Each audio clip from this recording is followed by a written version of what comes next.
Mr. President, we meet at a time marked by conflict and human suffering, by growing inequalities, and by a widespread perception that the UN is not delivering on its promise. It is precisely at this moment that we must recall how the mandate of this Council to protect and promote human rights for all is a building block for prosperity and stability within and between states. Mr. President, to realize the Sustainable Development Goals, all human rights obligations must be implemented in tandem.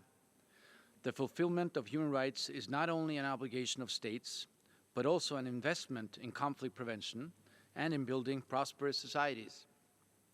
If the Summit of the Future and the Pact for the Future are to succeed in expediting the implementation of the SDGs, we must mobilize far more resources.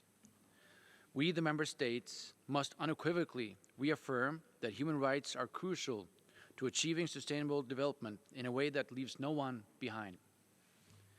Mr. President, the Human Rights Council is mandated to prevent human rights violations and abuses. Considering the many extraordinary global crises that we are faced with, this Council plays a crucial role, including when mandating independent investigations and monitoring mechanisms. As Member States, we have a joint responsibility to equip the UN with the necessary means to carry out its mandate. The current massive funding shortfall and liquidity crisis must be resolved without delay.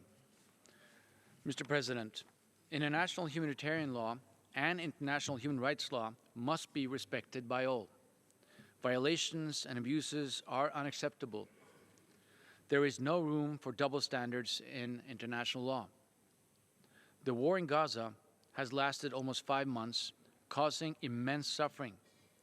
While condemning the horrors of the 7 October terrorist attacks perpetrated by Hamas, Norway has repeatedly called for a sustained and enduring humanitarian ceasefire. Appearing before the ICJ last week, Norway submitted that Israel's recent actions in Gaza represent indiscriminate and disproportionate attacks against civilians. We need to find a clear path towards a two-state solution based on internationally recognized borders and international law, including the right to self-determination. For 2 years, we have condemned Russia's violations of international law, including the UN Charter, for its illegal and unprovoked full-scale invasion of Ukraine. A decade has passed since Russia's illegal annexation of Crimea. Norway condemns in the strongest terms Russia's continued aggression, which has brutally destroyed the lives of countless civilians.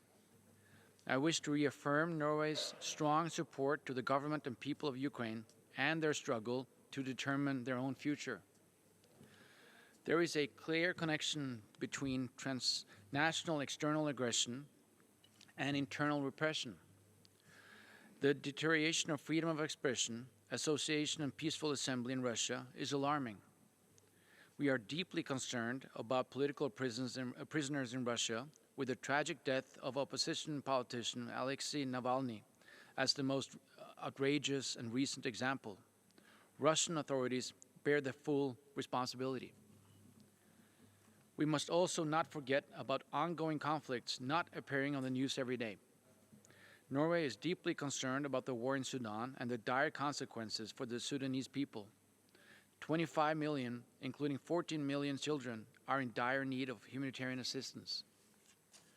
The violations in Gaza, Ukraine, and Sudan, as well as in other crises around the world, affects all aspects of children's lives and rights. No child should ever suffer from war, wherever it may be. I have mentioned 3 situations in which those responsible for violations and abuses of international humanitarian law and international human rights law must be held accountable. There are many other examples, but the case is clear.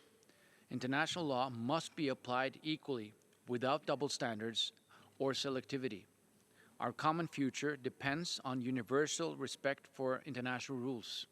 All states must resist temptations based on short-term national interest to violate the fundamental tenets of the world order.